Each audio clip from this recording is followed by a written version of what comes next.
O iPod apresenta.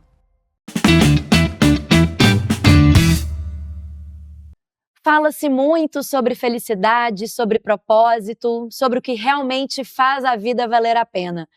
Mas eu queria começar esse episódio com algumas perguntas. É possível ser verdadeiramente feliz sendo indiferente ao que está acontecendo no mundo? Em um planeta que enfrenta crises ambientais, desigualdades profundas e desafios sociais tão urgentes, dá para viver bem ignorando tudo isso? E, ao mesmo tempo, será que não existe um outro caminho? Será que a felicidade também pode estar justamente no contrário de tudo isso? Em se sentir parte de algo maior, em perceber que nossas escolhas, nossas ações e até mesmo nosso trabalho pode contribuir para transformar realidades?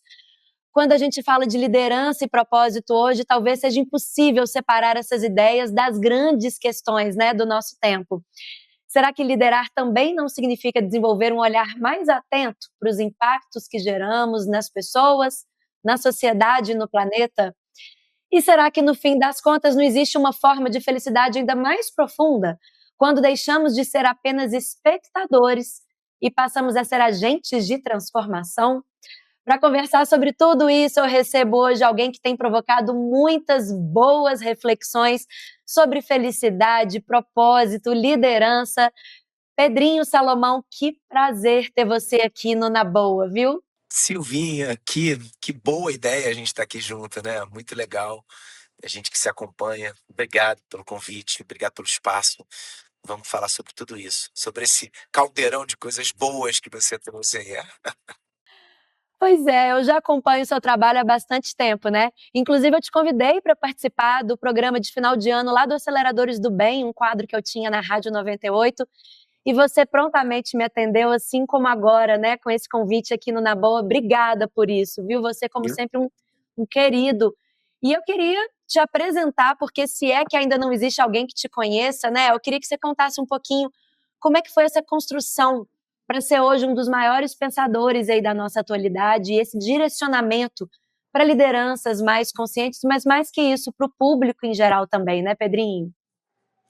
Bom, Silvinha, obrigado, meu amor. É sempre um prazer. Todo convite que você fizer, eu vou atender prontamente. A Ah, gente precisa. Você sabe que o Yuval Harari, um grande historiador que virou esse grande best-seller com 4 livros incríveis, né? Sapiens, o mais conhecido deles, diz que nós chegamos aqui por nós, a espécie humana, chegamos aqui por duas habilidades que nos diferenciam das outras espécies humanas, né?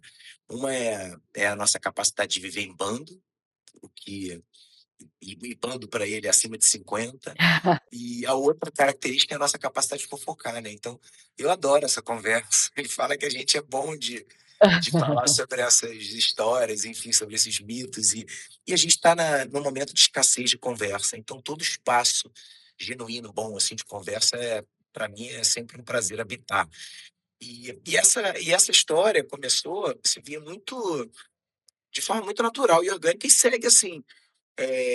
Habitar o pensamento é um. Eu nunca imaginei que eu pudesse, né, estabelecer minhas raízes, assim, né? Agora raízes no campo aqui do pensamento público, assim, mas é um desafio diário. Eu comecei. É legal, assim, porque eu acho que a forma que eu comecei a compartilhar pensamento foi através acho que da primeira reflexão mais contundente que eu tive ainda no final da adolescência, quando eu percebi que vamos lá, né, vamos voltar 30 anos no tempo praticamente, então a gente estava no começo da pós-modernidade, dessa pós-modernidade, né, que começa há quase 40 anos atrás, com a chegada da internet, com tudo que veio depois de 1984, né, quando se cria o protocolo IP da internet. Então, 10, 15 anos depois ali, eu comecei a pensar que o que eu tinha para oferecer para o mundo não era nada de extraordinário, academicamente falando, né? Porque acho que a grande diretriz, assim, o grande parâmetro que a gente foi criando ao longo do tempo era o acadêmico, né? Se você era um excelente aluno, se você tinha um QI elevado, você podia entregar mais coisa, né? Ou pelo menos se esperava de você mais entregas.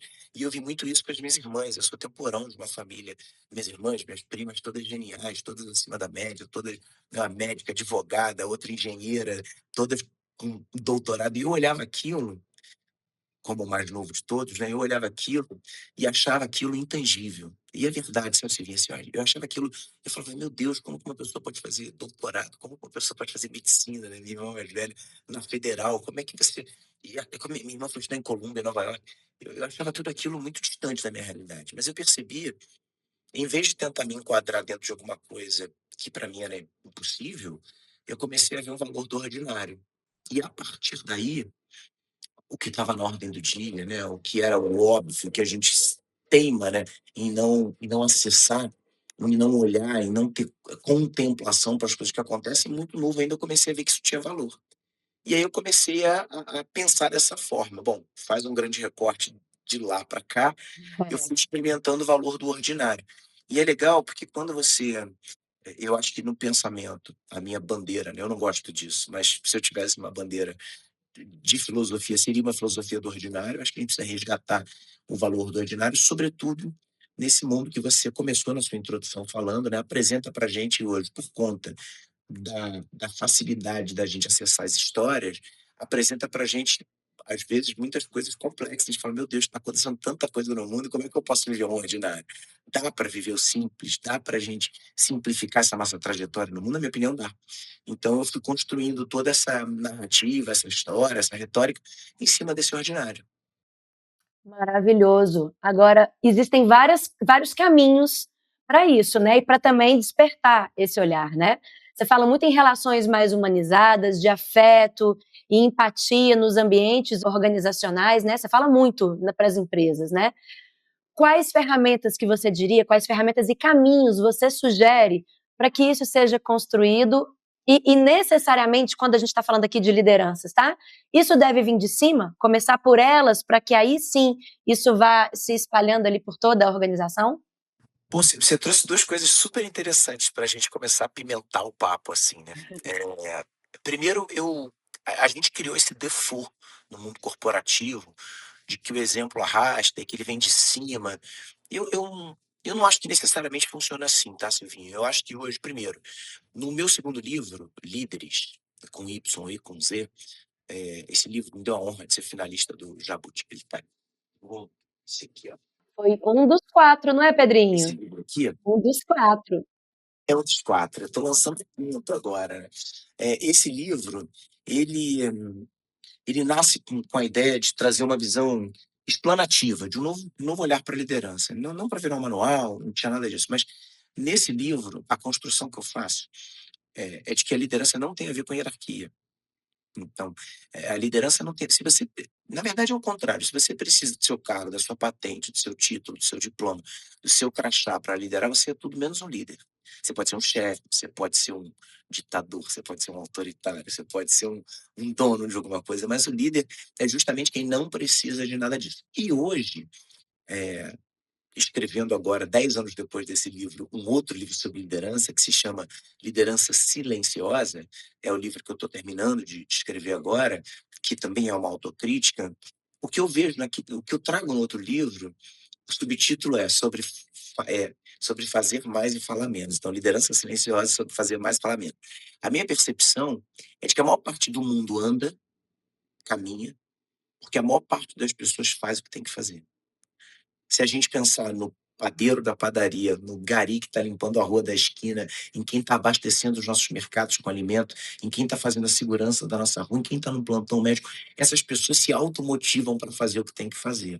A partir desse olhar, eu desconstruo essa ideia de que você precisa de alguém de cima para. É claro que a partir da cultura, de uma cultura, de criação de uma cultura corporativa, majoritariamente ela vem de cima. Mas a liderança positiva, propositiva, pode vir de qualquer área. Você pode ter alguém que passa o cafezinho da empresa, mas que ele passa o cafezinho com tanto amor, e ele entrega aquele café que aquilo vira um valor. E ele passa a ser um exemplo. E ninguém mais abre mão de encontrar ele, vira o maior motivador de um time, às vezes até de uma alta liderança, que precisa que ele esteja ali para que aquela coisa aconteça. Então, a primeira ideia aqui que eu queria lançar é desconstruir essa ideia de que a gente precisa que venha de cima um bem-estar, uma proposição de bem-estar no modelo de liderança. Esse é o primeiro ponto. O segundo ponto é que, se eu pudesse dar uma dica, é que você pergunta, né, qual é a dica que a gente poderia dar para a liderança?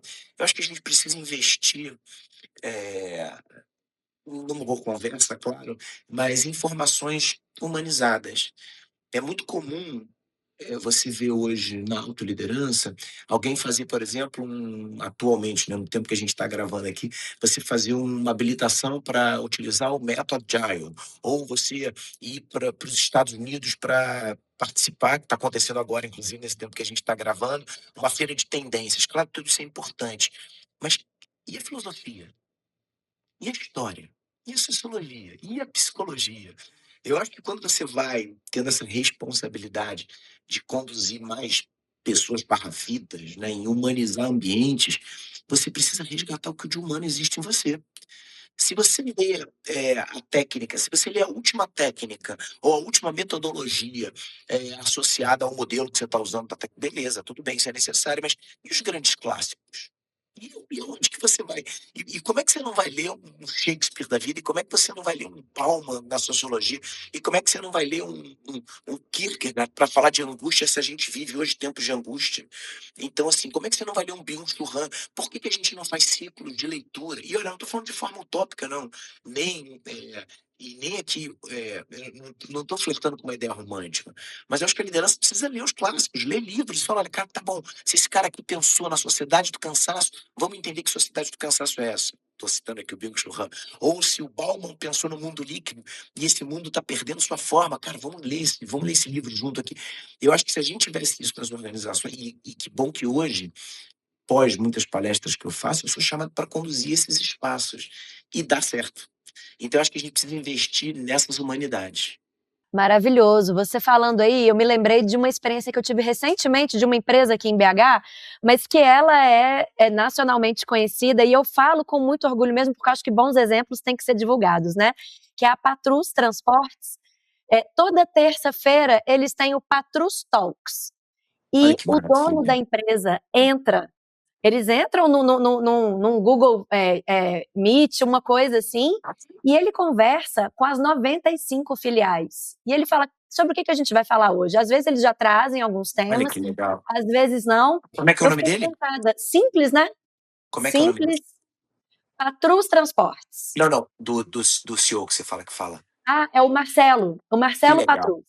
Parabéns, Marcelo Marcelo. Patrus. É muito bacana. Então, assim, quando eu fui, a gente estava falando sobre voluntariado, por isso que eles me chamaram, eles fizeram uma premiação para enaltecer as iniciativas voluntárias dos próprios colaboradores.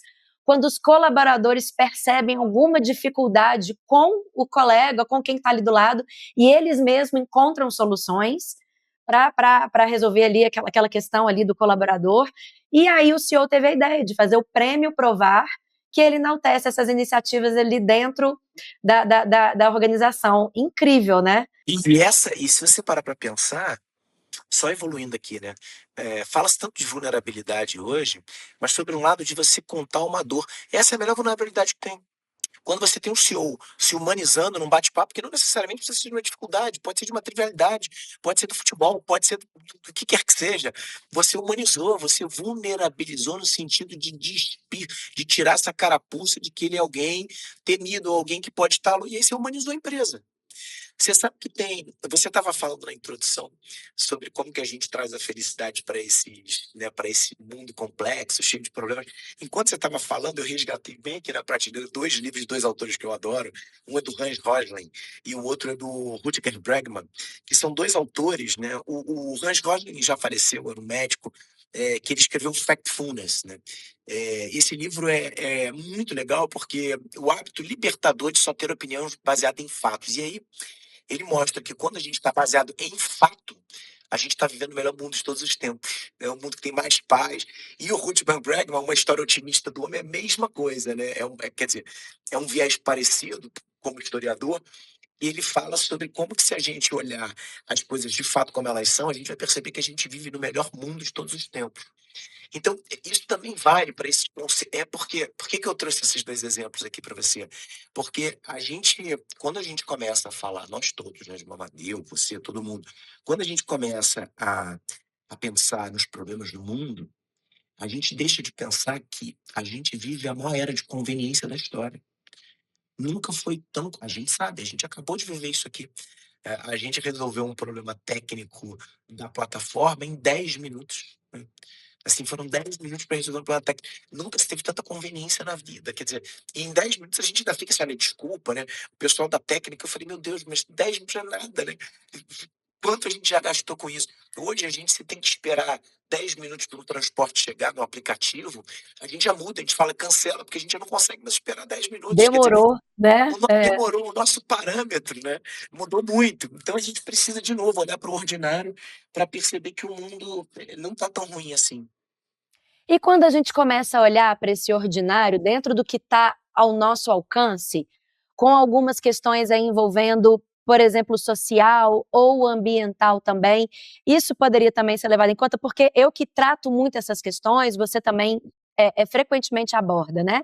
Muita gente fala, eu não vou resolver o problema do mundo todo, ou mas isso não é um problema meu.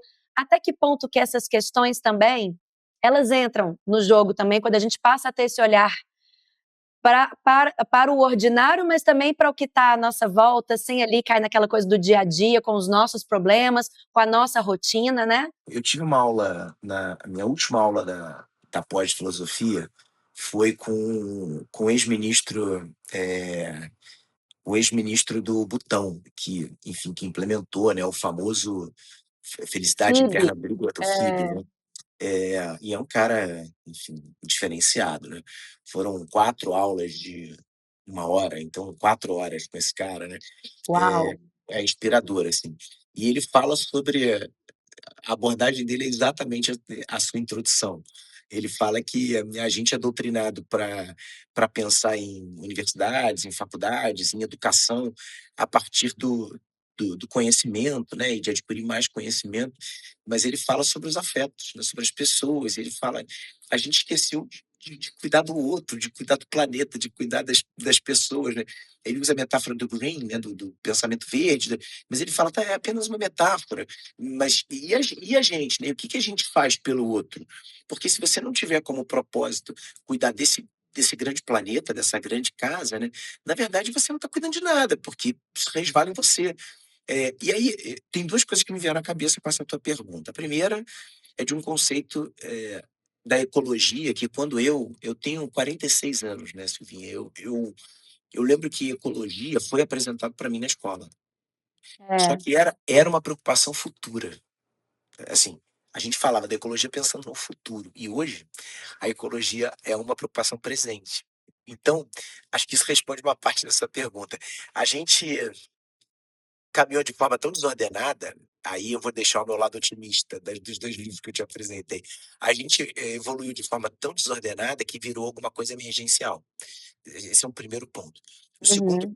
O segundo ponto, para responder a sua questão, é que no meu quarto livro, O Naufrágio dos Afetos, eu digo que a gente vive, uma espécie de analgesia coletiva.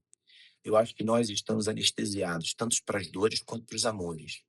Literalmente, no caso das dores, porque a gente procura fármacos para resolver todas as dores.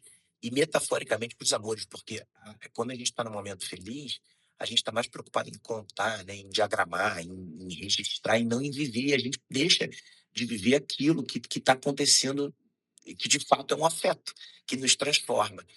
Pegando essa analogia e jogando para o campo da nossa participação com o outro, eu acho muito difícil de um afeto ser pleno, de você construir um ser humano melhor ou de você, se perceber evoluindo, né, se você não cuida de ninguém e se você não cuida do seu ambiente à sua volta.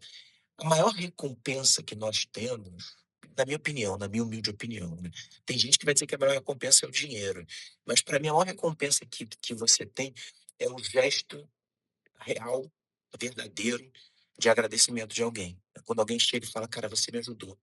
E pode ser com caridade associada à compaixão, pode ser com a empatia, né, que você falou, pode ser com a empatia cordial, que é se sensibilizar com o sentimento do outro, né, então é sentir o É. que o outro sente, pode ser vou lá e, né, e ajudo alguém que está com fome, dou agasalho, essa é a empatia, mas pode ser com a empatia cognitiva, pensar como o outro pensa, né, me emprestar um pouco para o pensamento do outro. Ah, tá bom, a pessoa pensa assim, eu vou ali ajudar. Eu fico muito o Luiz Felipe Pondé, que é um pensador muito ácido, né, eu adoro o Pondé, porque eu penso muito diferente dele, então e ele é muito genial. Eu acho que 80% das coisas que o Pondé fala, eu não concordo e eu continuo lendo tudo que ele escreve, vejo Linhas Cruzadas, vejo o Dirty Job agora, o Dirty Job que ele faz agora com a Gabi, porque eu acho ele incrível e ele pensa completamente diferente de mim.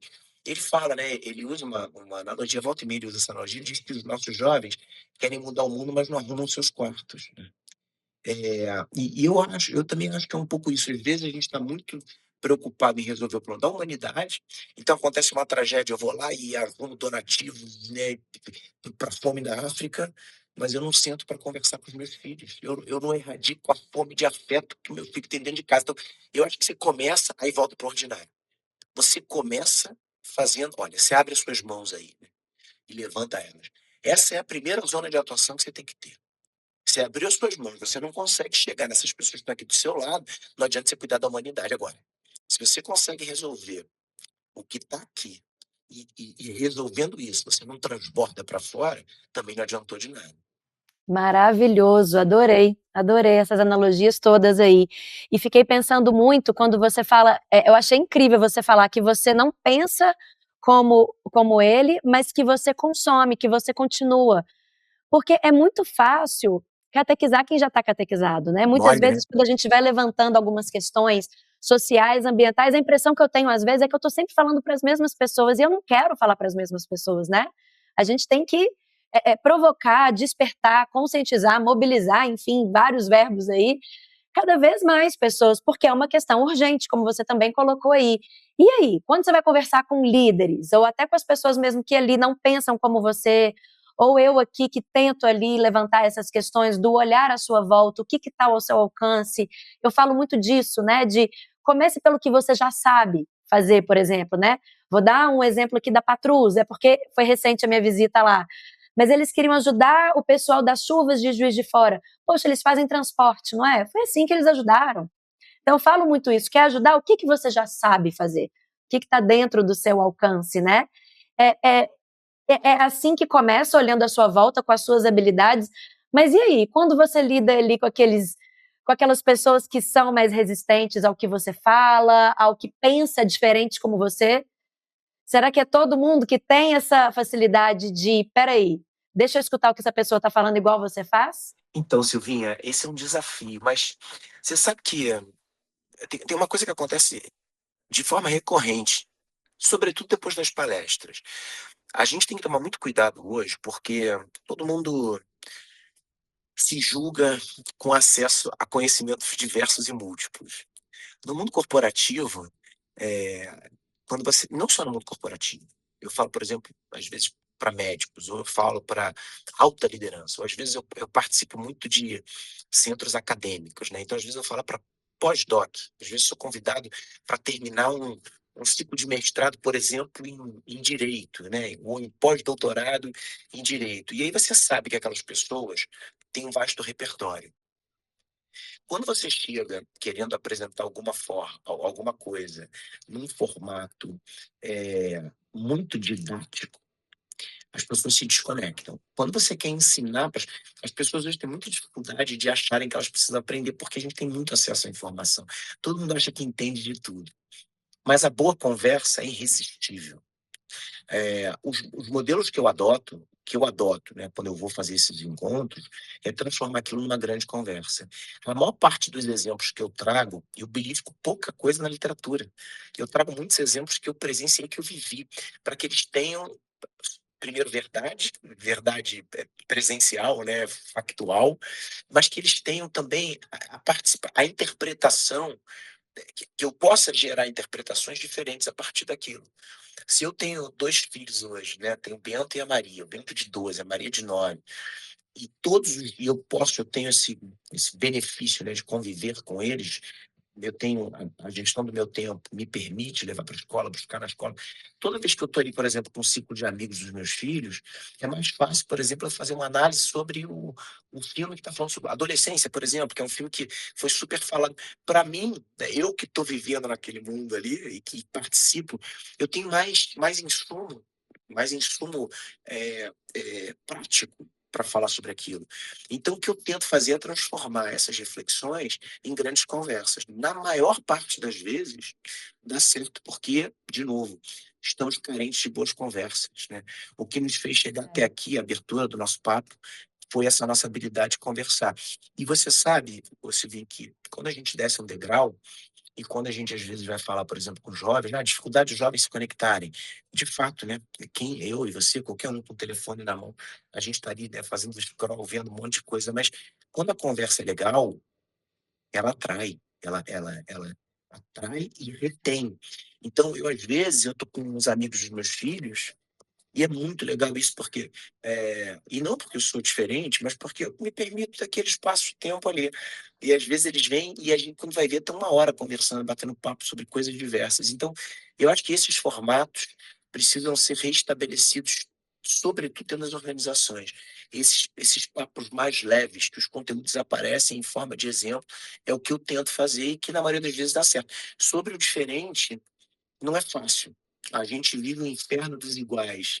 O próprio Byung-Chul Han, que eu citei aqui, da Ciência Sociedade do Cansaço, ele fala isso, que a gente pleiteou sermos diferentes, né? Que a gente quer o tempo, mas quando a gente vai ver, a gente está seguindo o algoritmo dos iguais, a gente está se reforçando nos iguais, a gente está se respaldando em alguém que pensa igual a gente. E eu acho isso super complicado. Eu vou te dar um exemplo que não é para ser polêmico, mas, enfim, é um exemplo muito. Na época das eleições. Agora, eu sei que vai acontecer isso de novo, mas na época das últimas eleições presidenciais, o que eu mais recebia nos meus inboxes de Instagram era pessoas dizendo: você não vai se posicionar? Você não vai dizer quem você vota? Né? E eu respondo todo mundo que me manda mensagem, né? E eu falava assim: olha, eu, infelizmente, eu não tenho candidato. Assim, se eu tivesse, eu até talvez não posicionasse publicamente, mas diante de uma pergunta como a sua. E aí vinham as condenações, né? Você é isento, você, como que não, tal, não sei o quê. E o mais engraçado era que aconteceu isso umas 6, assim, vezes, assim, né? Com públicos diferentes. Você vai entender quando eu explicar. As pessoas mandavam assim: tá aí, descobri. Aí era um print de quem eu estava seguindo. Aí eu estava lá seguindo, sei lá, o Bolsonaro. Aí a pessoa falava assim: olha aqui, você vai votar no Bolsonaro. E aí eu mandava pro print, eu falava: olha, mas você não viu que eu também tô seguindo o Lula. E aí a pessoa ficava sem argumento. E eu dizia: e olha, eu não vou votar em nenhum dos dois. Do tipo, eu tô seguindo porque se no meu país 45 milhões de pessoas vão votar em um desses dois, eu preciso pelo menos escutá-los, mesmo que eu não vote. E aí fazia uma coisa. E o inverso também.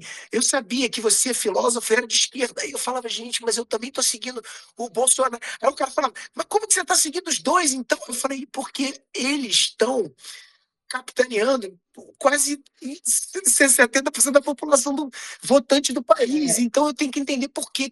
Então, estabelecer conexão, escuta, entendimento, né? É necessário. Se você habita o pensamento público e você não está nessa, se eu estou passando batido, não dá. Eu tenho que escutar o que, que as pessoas. E aí vai. Às vezes lê o diferente, né? Sobretudo se esse É, diferente é muito mais inteligente do que você. perfeito. Não, faz todo sentido, mas realmente as pessoas não querem sair da zona de conforto. E a rede social traz muito isso, né? Criou as tribos, criou as comunidades, e aí você só relaciona com quem fala o que você quer escutar, com quem acredita das mesmas coisas que você, né? E faz muito sentido um gancho com a pergunta que eu ia te fazer agora também.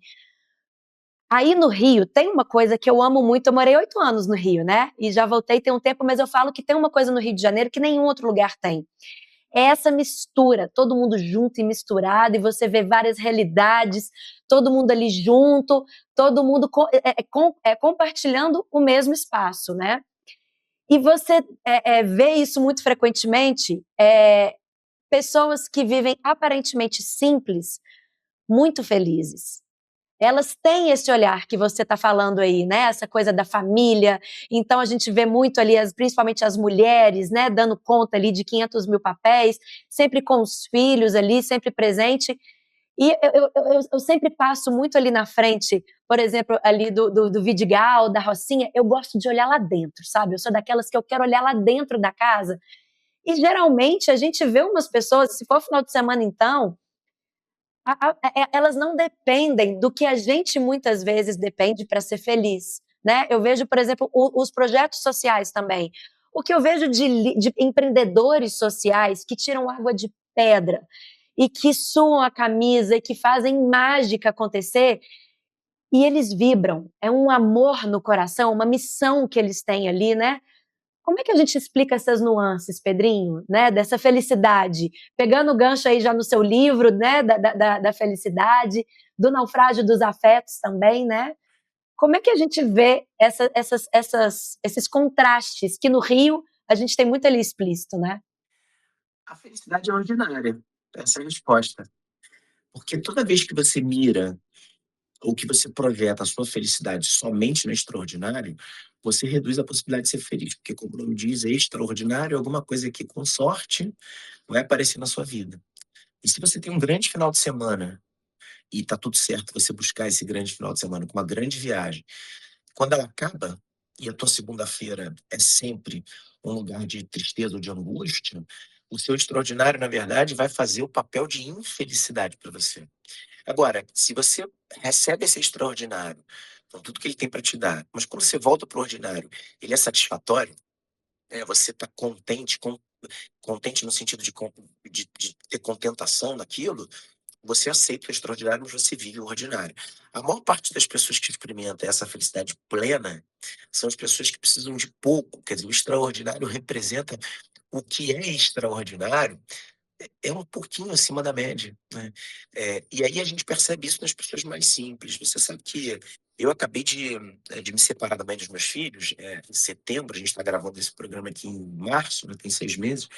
A gente conseguiu ficar super amigo depois de 17 anos de relação.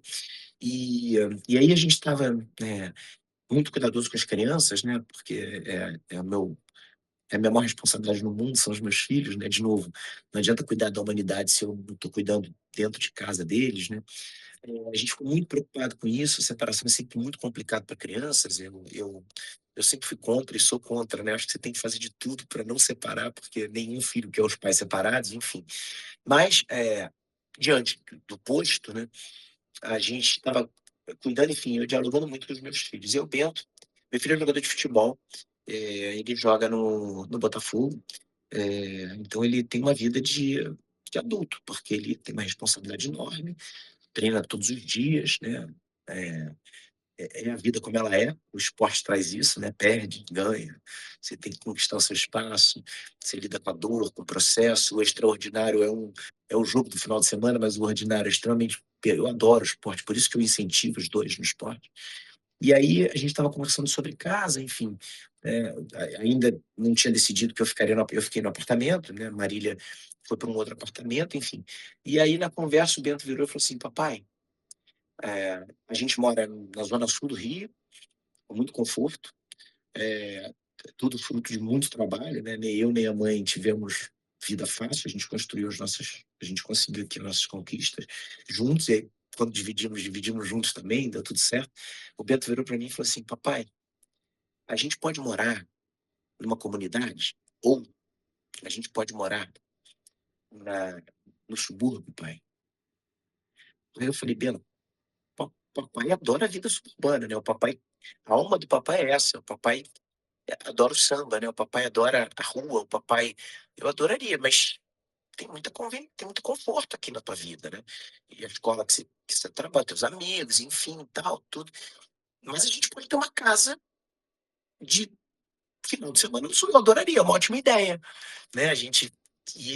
Eu falei, mas por que você está falando isso? Ele falou, papai, É, porque os meus amigos, quase todos os meus amigos ali do futebol, eles são muito felizes com a vida que eles têm.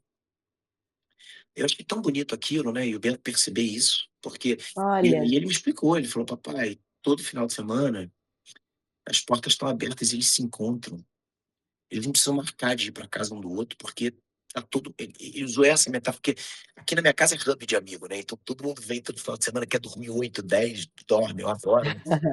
Só que a gente combina, né, e aí o combinado talvez para ele é mais complicado do que deveria ser. E ele falou: "Papai, naturalmente, um vai para casa do outro". Essa coisa de se ajudar ali. Eu achei tão bonita essa visão do ordinário, né, essa beleza do ordinário que ele teve. E aí a gente terminou essa conversa falando desse jeito, né. Então assim, eu acho que dá para Que você madura essa visão o também, Bento o né? Bento é muito maduro, ele sempre foi muito maduro, né, É. nesse lugar, assim. Talvez porque desde cedo eu tenha conversado com ele sobre a vida, né. Assim, não dá para você esconder muito as coisas, né, de crianças. Aliás, eu acho que infantilizar a gente adultiza muitas vezes as crianças e a gente infantiliza os nossos adolescentes, assim. Eu acho que a vida como ela é a melhor forma de preparação, né. É, eu acho que é isso. Ele também tem uma referência aí de vida real, de mundo real. Porque era muito fácil você morar onde mora, né, com os privilégios que tem, e eles viverem ali, naquele mundo, né. Você falando me lembrou muito também essa semana uma fala de uma juíza, não sei se você viu, Sim, porque se tem algo que mexeu muito comigo, a Vanessa Cavalieri dizendo que a prática de crime está nos meni é essa a fala? ela falando que as crianças que roubam, elas têm que colocar comida na mesa, elas têm que levar dinheiro para dentro de casa. Não estou julgando aqui certo ou errado, tá? Mas diferente dos meninos que têm tudo e que eles não têm o afeto, eles não têm a escuta. Porque, Pedrinho, eu sou mãe de 2 meninos e eu me sinto muito responsável por criar 2 meninos diferentes. É uma visão diferente. Eu acho que, né, as coisas chegaram para nós mulheres num ponto que alguma coisa, aonde que tem que mudar? E eu tenho buscado muito essas respostas. Eu sei que não existe só uma.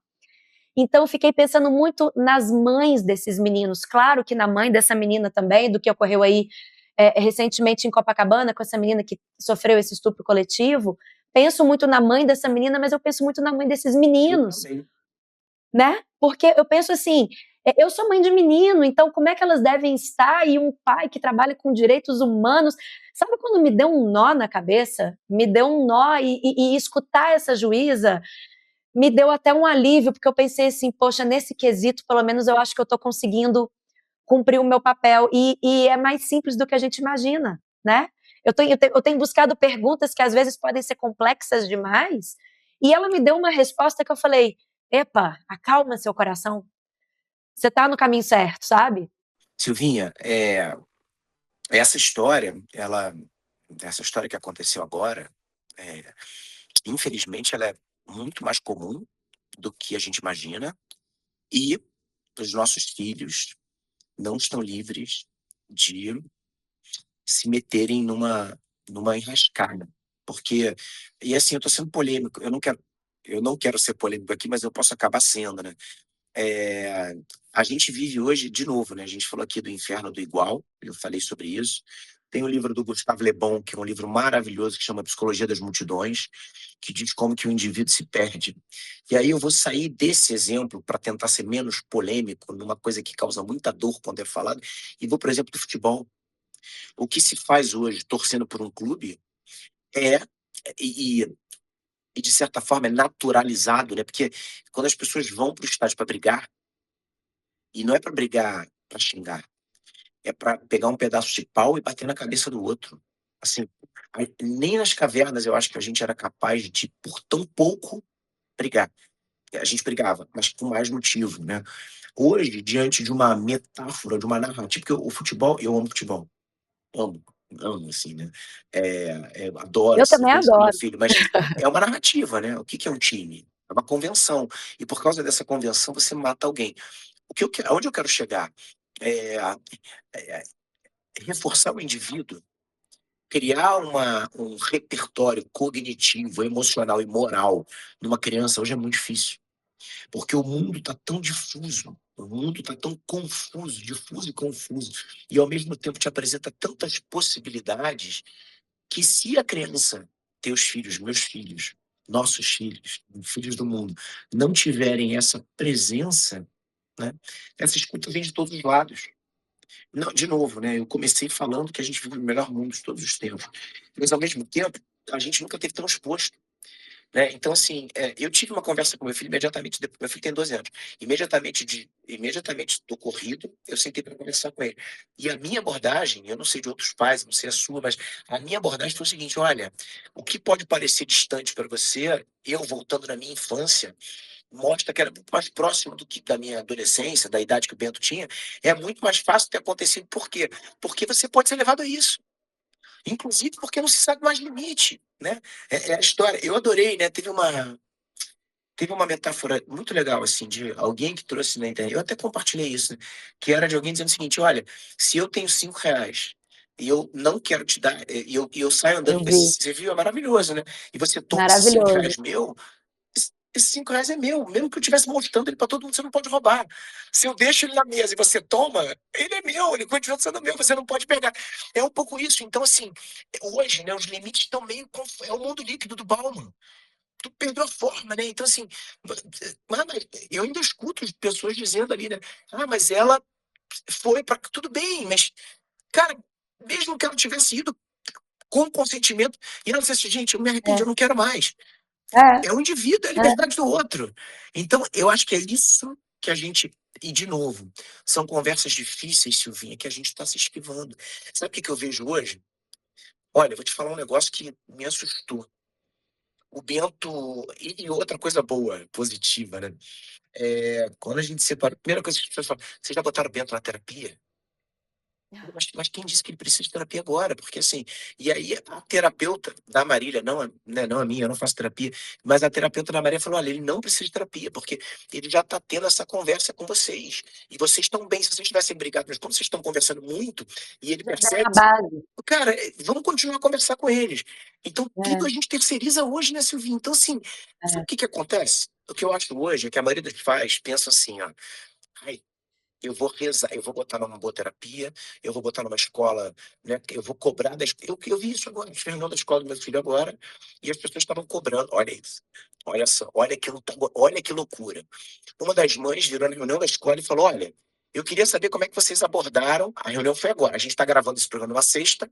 O caso ocorreu semana passada.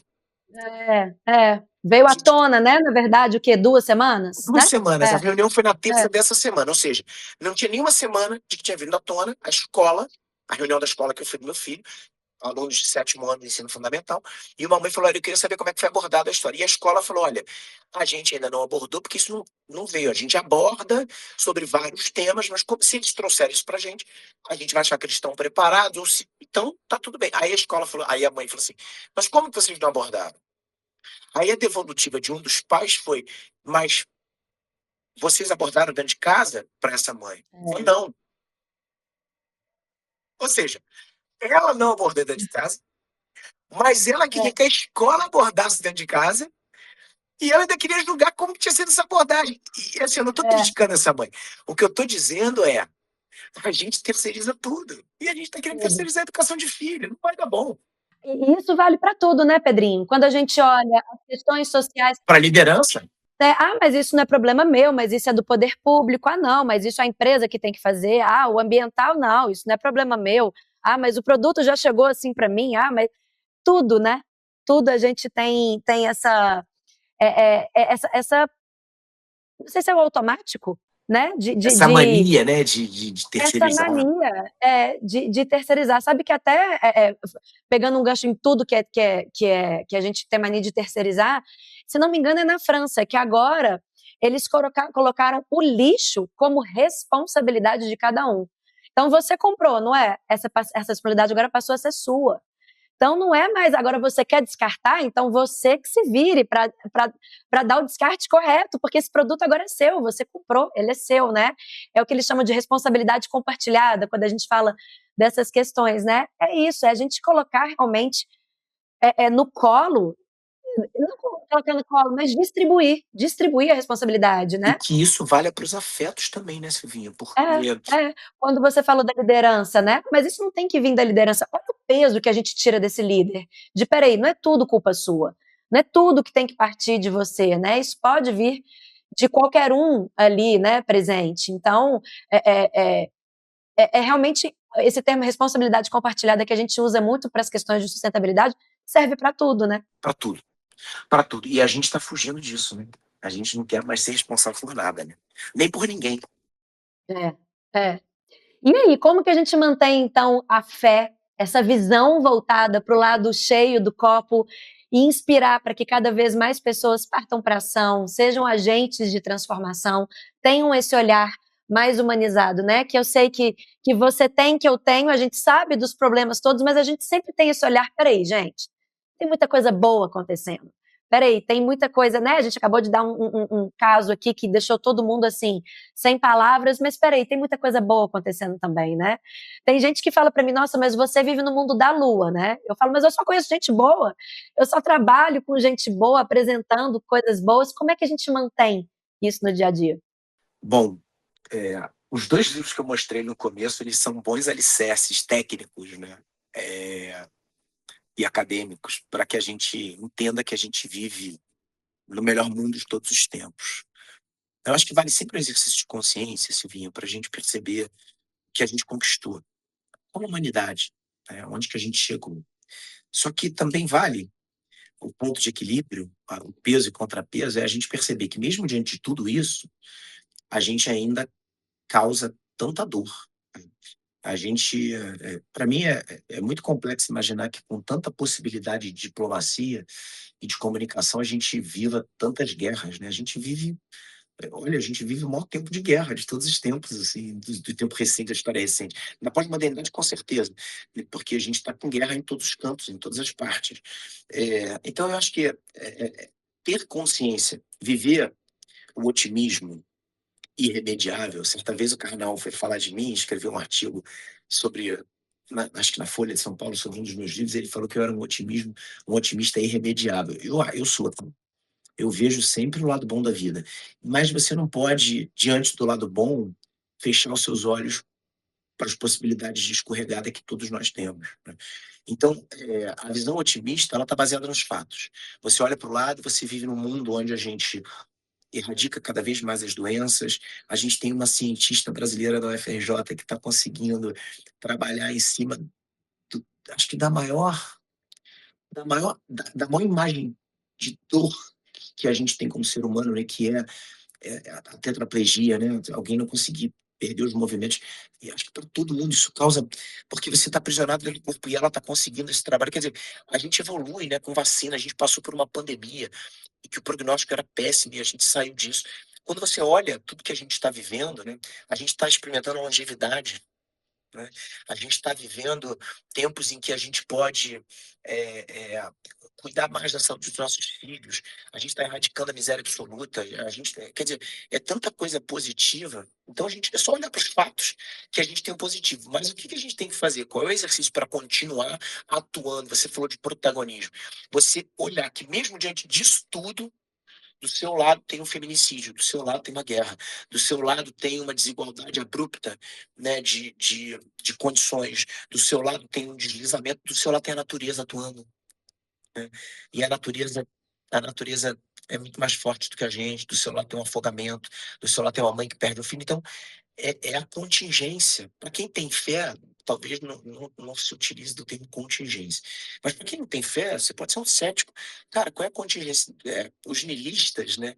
A visão dos niilistas é essa, né? De que o mundo não vai para lugar nenhum. Então, mesmo eu sendo um cara de muita fé técnica, espiritual, né? Eu sou um católico praticante, eu vou à missa todo domingo, eu acredito em Deus, eu acredito na vida eterna. Mesmo sendo esse cara, a visão niilista, você falou do diferente, me abastece, porque o mundo não está indo para lugar nenhum se você beber nessa fonte, né? Você pode continuar tendo a tua fé, mas é isso, as pessoas vão continuar nascendo, morrendo, você vai embora e não vai ser tão importante. Se recolher a sua insignificância é muito bom para te conectar com a sua humanidade, né? Porque quando você vê que você não é tão importante quanto você acha que você é, o que te sobra é ser maneiro, é ser legal quando você está aqui, é ajudar quem você pode, é você fazer uns pequenos gestos, né? De novo, é onde a mão alcança, estende o teu braço aí.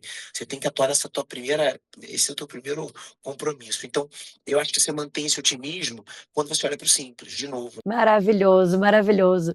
Eu sabia que esse papo ia ser assim, ó. cheio de boas reflexões, né, de mensagens, de esperança. Maravilhoso, eu só tenho a agradecer, Pedrinho. Acho que vem muito sobre isso agora esse próximo livro, né, que vem falando desse escutar, desse pausar e espera aí, vamos ver a nossa volta, não é isso? É isso, contemplar, né? Ter o tempo ao nosso favor. A gente lutou tanto por esse tempo, a gente tem mais tempo, mais longevidade, mais facilidade, e o tempo não está com a gente, né? A gente não está contemplando. É, maravilhoso. Ou seja, vem aí o quinto, né? O quinto, Tem então Líderes, Naufrágio de Afetos, né? Valor Presente, que é o terceiro, sobre o tempo, o livro que eu lancei na pandemia. O primeiro, Empreendendo Felicidade, e agora Liderança Silenciosa. Maravilhoso. Não pare nunca. E quem quiser conhecer mais o Pedrinho, @Pedrinho Salomão, não é isso? Isso aí. Maravilhoso. Muito obrigada por mais uma vez aceitar o convite, Eu te agradeço. pela troca, por a gente compartilhar aí não só essas reflexões mesmo, mas eu já me sinto sua amiga, né? A gente nos conhece pessoalmente, Temos mas que sempre resolver isso, né? Ou com pão de queijo aí, ou com açaí aqui. por Essa favor, história. Né? por favor, vamos A resolver. gente se... Eu vou Vindo te pra cá, avisar quando vem eu cá for. que eu vou te... Hã? Quando eu for a BH, eu te aviso. Vem sim que eu vou te apresentar o verdadeiro pão de queijo. Vou adorar. E olha, Silvinha, a gente abriu agora, para quem quiser seguir, né, mais nessa parte corporativa, eu e o Igor, que toca a escola de liderança com os workshops que eu dou após palestra, ele dá, né, ele capitaneia, a gente abriu um perfil no Instagram que é o Líderes, com Y e com Z, que é o nome do segundo livro, em que a gente traz muito conteúdo sobre liderança, enfim. Então, quem quiser acompanhar lá também. Maravilhoso. Líderes com Y e com Z. Recomendo muitíssimo, assim como todas as dicas que você deu. Você trouxe dicas maravilhosas aqui de livros também, fora as do próprio Pedrinho, né? Um Obrigado, meu amor. beijo, que seja um ano Beijo, iluminado pra querida. gente. Pra gente. Beijão. E você, gostou desse episódio? Siga o nosso perfil e lembre-se de classificar o nosso podcast com 5 estrelas e, claro, compartilhe com os amigos. E tem mais conteúdo como esse também lá no meu Instagram. Você me encontra no @SilviaCastroDC. Um beijo e até o próximo episódio.